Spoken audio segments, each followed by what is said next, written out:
Achetez-vous encore des disques? Certains d'entre vous le font, mais beaucoup se sont aussi tournés vers les plateformes de téléchargement. Pourtant, acquérir l'objet disque, c'est une preuve d'amour que l'on fait à la culture, surtout lorsque le disque en question est esthétiquement abouti, avec un propos complété par une iconographie riche et augmenté des textes de grands écrivains. Un disque qui devient un objet complet de culture, lieu de rencontre de la musique, de la littérature et de la peinture, c'est le pari réussi par le guitariste Philippe Mouratoglou, avec entre autres son dernier album intitulé La Bellezza, un splendide voyage en Italie au son de la guitare. Le disque, cet objet complet de culture, eh bien c'est tout de suite avec Philippe Mouratoglou. Philippe Mouratoglou, bonjour. Bonjour. Le disque, c'est un objet. Votre disque, La Bellezza, est un très bel objet.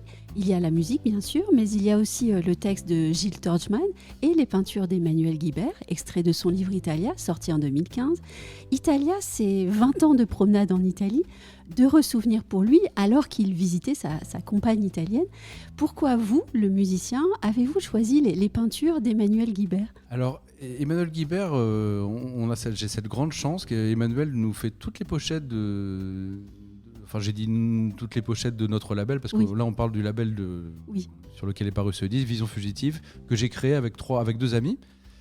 Et Emmanuel nous fait le grand bonheur de nous dessiner toutes nos pochettes depuis le début. Donc là, comme c'était un disque sur l'Italie, ça paraissait évident d'utiliser ces magnifiques dessins sur l'Italie pour illustrer. Des dessins parus en 2015, mais vous m'avez dit aussi que parfois il peignait à dessin en écoutant la musique, ce qui est encore plus intéressant. Alors ça, c'est ce qu'il fait la plupart du temps. Oui. Là, en l'occurrence, le sujet s'y prêtait tellement qu'il m'a laissé le choix parmi tout un grand nombre de dessins, donc c'était vraiment un grand bonheur pour moi de faire le choix, et pour la pochette et pour le livret. Mais en général, effectivement, Emmanuel écoute la musique au stade du mixage, donc avant que le disque soit totalement finalisé. Et il imagine une pochette qui, selon lui, irait avec la musique. Alors, vous venez de me dire que vous avez choisi. Comment est-ce que vous avez choisi alors les quelques peintures qu'on peut découvrir dans le livret ? J'ai pris le livre, tout simplement. Il m'a donné le livre avec tous les dessins et j'ai eu totale liberté de choisir. Alors, j'ai choisi les dessins qui me parlaient le plus. Après, c'est un choix forcément limité, puisque dans un livret, on ne met pas beaucoup de dessins. J'en ai choisi un grand nombre et puis le graphiste m'a expliqué qu'on pouvait choisir juste 5 ou 6 dessins. Donc, finalement, on a resserré le choix. Et ce faisant, en fait, vous avez pris dans les souvenirs du dessinateur. Ce livre était une série de peintures souvenirs de ses voyages en Italie, donc c'est assez joli par rapport au programme du disque aussi. Mais d'ailleurs, vous avez pris le parti de le choisir non seulement pour la pochette, mais aussi en insérant à l'intérieur du livret plusieurs peintures. De ce fait, le livret s'approche alors du livret d'art, si je peux m'exprimer ainsi. Est-ce que cela participe aussi de votre conception du disque en tant que bel objet ? Alors c'est vrai qu'avec ce label, on essaie de faire les plus beaux objets possibles. Oui. D'une part, par goût, et d'autre part, on sait que le disque aujourd'hui se vend très mal, beaucoup plus mal qu'il y a encore une 10 ou 15 ans. Donc on veut donner une bonne raison aux gens qui sont intéressés par cette musique d'acquérir l'objet et pas seulement la musique en téléchargement. Par ailleurs, à côté de cet aspect visuel des choses, eh bien, on trouve aussi toujours ou presque toujours un texte de présentation du programme dans un livret. Le texte du livret de La Bellezza est écrit par Gilles Torgman. C'est un grand musicologue, un journaliste, un grand critique littéraire. Comment est-ce que la rencontre avec cet auteur illustre s'est-elle passée ? Parce que là aussi, le choix n'est pas anodin. Alors, il est d'autant moins anodin que moi, je lisais les chroniques de Gilles Torgman il y a plus d'une vingtaine d'années quand il écrivait aux Inrecuptibles. Oui. Et j'adorais tout ce qu'il écrivait. Il m'a fait découvrir d'ailleurs un très grand nombre de musiciens. Donc quand j'ai eu l'occasion de le rencontrer, je crois en 2014 ou 2015, pour écrire des notes de pochette, des notes de disques, évidemment, j'étais ravi. Et puis il nous a écrit un grand nombre de textes, à chaque fois d'une qualité incroyable. C'est quelqu'un qui comprend la musique aussi bien qu'un musicien, qui a une culture incroyable. Donc c'est le choix rêvé pour ce genre de projet. Oui, il est réellement capable d'illustrer le répertoire avec son savoir historique aussi. Donc ça, c'était intéressant. Il y a le savoir historique et il y a quelque chose qui est tout aussi important, c'est le style. Parce que c'est quelqu'un qui écrit extrêmement bien. Donc on lit des choses extrêmement...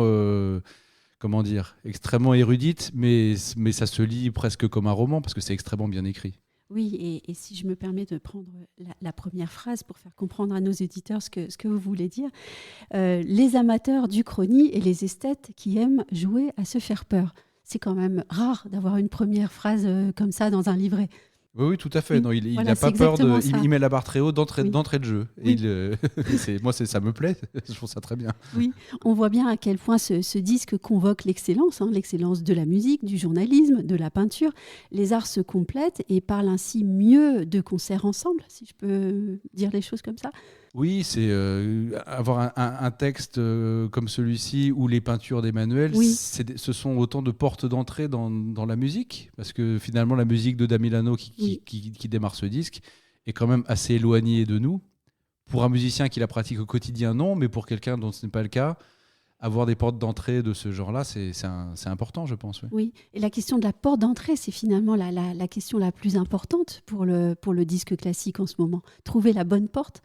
C'est une vaste question. Oui. On n'a pas forcément la réponse, mais on essaye en tout cas d'amener les gens vers nous plutôt que l'inverse, comme ça a été le cas pendant longtemps, c'est-à-dire de ne rien présenter, de dire que la musique parle d'elle-même, ce qui est vrai en partie, bien sûr, mais il faut quand même, je pense qu'il faut quand même accompagner un petit peu les gens pour rentrer dans ces musiques qui sont quand même extrêmement sophistiquées en réalité. Oui, et puis pouvoir quitter un concert avec un objet souvenir, pouvoir réécouter la musique chez soi, peut-être la comprendre encore davantage, c'est important.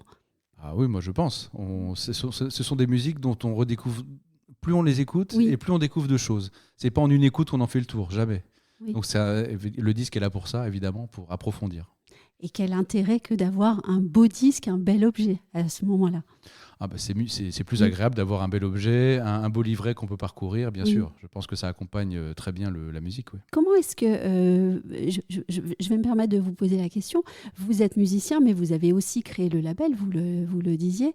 Créer un label, ça n'est pas anodin non plus, c'est un autre travail pour le musicien. Oui, c'est un autre travail, mais c'est un travail qui est largement payé en retour parce que ça donne une liberté totale, en fait.